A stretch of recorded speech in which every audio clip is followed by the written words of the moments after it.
నమస్తే, welcome to VS99 news. Telangana రాష్ట్రంలో Bharatiya Janata party అత్యధిక స్థానాలు కైవసం చేసుకుంటుంది. బీఆర్ఎస్ పార్టీకి ప్రత్యామ్నాయమైన బీజేపీ పార్టీ ప్రజల తీర్పు ఇచ్చారు. ఉత్తర తెలంగాణ జిల్లాలో 7 సీట్లు కైవసం చేసుకున్నాం. హైదరాబాద్ లో 1 స్థానాన్ని కైవసం చేసుకున్నాం. రాష్ట్రంలో 15% నుండి 27% వరకు తమ గ్రాఫ్ పెరిగిందని అనేక సర్వేలు తెలియజేశారు. 100 సంవత్సరాల నుండి పరిష్కారం కాని అయోధ్య రామ మందిరం నేడు ఏర్పాట్లు చేసుకున్నాం. కాశ్మీర్లో 370 ఆర్టికల్ రద్దు చేసి దేశంలో స్వయం ప్రతిపత్తి గల రాష్ట్రంగా ఏర్పాటు చేయడం జరిగింది. ఒకప్పుడు చిన్న చూపు చూసిన దేశాలు నేడు ప్రపంచ దేశాలు భారతదేశం వైపు చూస్తున్నాయి. ప్రపంచ దేశాలు ఇబ్బందులకు లోనే ఇబ్బందులు పడుతున్న సమయంలో కరోనా కష్టకాలంలో దేశాన్ని రక్షించిన నేత నరేంద్ర మోదీ. స్వతంత్రం వచ్చిన తర్వాత అన్ని వర్గాల ప్రజలకు మా నాయకుడు అని చెప్పి ఇవాళ ప్రజలు ప్రేమిస్తున్న ఏకైక నాయకుడు నరేంద్ర మోడీ గారు. నరేంద్ర మోడీ గారు అనేక సంవత్సరాలుగా పరిష్కారం కాని అనేక సమస్యలు పరిష్కరించి శభాష్ మోడీ అని చెప్పి ఇవాళ కితాబ్ పొందింది నరేంద్ర మోడీ. 100 సంవత్సరాలుగా పరిష్కారం కాని రామ మందిర సమస్యను ఇవాళ తనకు అధికారం ఉన్నప్పటికీ కూడా కోర్టుల ద్వారా తీర్పు రావాల్సిందే, న్యాయబద్ధంగా అక్కడ టెంపుల్ కట్టవలసిందని చెప్పి సర్వోన్నతమైన న్యాయస్థానం తీర్పు వెలువడి ఇవాళ 100 సంవత్సరాలుగా దేశ ప్రజలు కోరుకుంటున్న రామమందిర నిర్మాణం పూర్తి కాబోతూ ఉంది. అది జనవరి 22 నాడు దాన్ని దేశ ప్రజానికానికి ఇవాళ అంకితం చేయబోతున్నారు. రెండవది, ఒకే దేశం ఒకే చట్టం రథయాత్రలు చేసినాం. ఆనాటి ప్రభుత్వాలు పట్టించుకోలేదు. జమ్మూ కాశ్మీర్ మోడీ గారికి అండగా నిలవబోతుందని చెప్పి రాష్ట్రం ఏర్పడిన తర్వాత 2018లో మొట్టమొదటిసారిగా అన్ని నియోజకవర్గాలకు పోటీ చేయడం జరిగింది.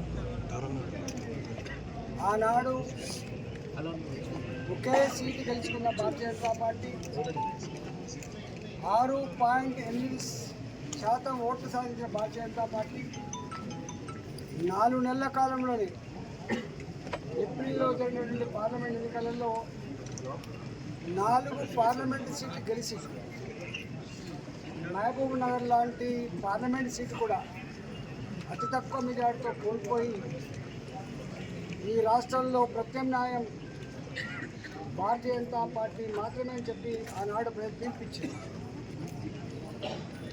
ఆ తదనంతరం ఎన్ని ఎన్నికలు జరిగినాయో అన్ని ఎన్నికలలో కూడా ఆనాడు బీఆర్ఎస్ పార్టీకి ప్రత్యామ్నాయ పార్టీ భారతీయ జనతా పార్టీ మాత్రమే అని చెప్పి తెలంగాణ ప్రూవ్ చేశారు. దుబ్బాకలో జరిగిన ఎన్నికలు కావచ్చు, ఆ తదుపరి హైదరాబాద్లో జరిగిన జిహెచ్ఎంసీ ఎన్నికలు కావచ్చు, హుజురాబాద్ జరిగినటువంటి ఎన్నికలు కావచ్చు, ఎమ్మెల్సీ ఎన్నికలు కావచ్చు, ఎక్కడ ఎన్నికలు జరిగినా కూడా ప్రత్యామ్నాయ పార్టీ భారతీయ జనతా పార్టీ మాత్రమే చెప్పి ఇవాళ 2023లో కాంగ్రెస్ పార్టీ భారతీయ జనతా పార్టీ పైన ఎంత విష ప్రచారం చేసినప్పటికీ కూడా ప్రింట్ మీడియాలో, ఎలక్ట్రానిక్స్ ఇవాళ Bharatiya Janata party BRS party ఒకటే అనేటువంటి వాతావరణం కలిసి చేసినంత కూడా ఇవాళ తెలంగాణ ప్రజలు ఉత్తర తెలంగాణ ప్రజానికం ముందు కూడా ఈ ప్రలోభాలకు లొంగం మేము భారతీయ జనతా పార్టీనే గెలిపించుకుంటామని చెప్పి అత్యధిక ఓట్లేసి 8 సీట్లు, దాదాపు 8 సీట్లలో 7 సీట్లు ఉత్తర తెలంగాణ జిల్లా నుంచి గెలుచుకున్నాం. ఒక సీటు మా సాంప్రదాయకమైన సీటు అంటే హైదరాబాద్ గెలుచుకున్న కోసం. అంటే ఇంత విష ప్రచారాల మధ్యలో, ఇన్ని ప్రలోభాల మధ్యలో, ఇన్ని దబాయింపుల మధ్యలో కూడా భారతీయ జనతా పార్టీ 8 సీట్లు గెలుచుకొని దాదాపు 15% ఓట్లతో ఇవాళ తెలంగాణపై ఆశీర్వాదం పొందిన పార్టీ భారతీయ జనతా పార్టీ.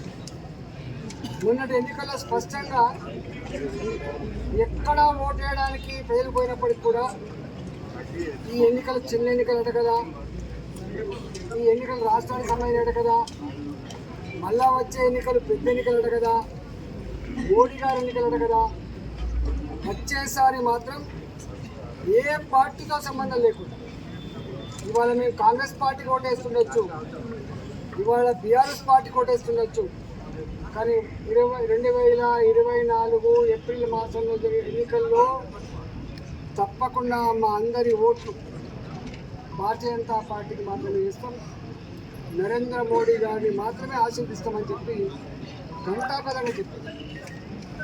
ఇవాళ నిన్న మొన్న ఒక సర్వే రిపోర్ట్ వచ్చింది.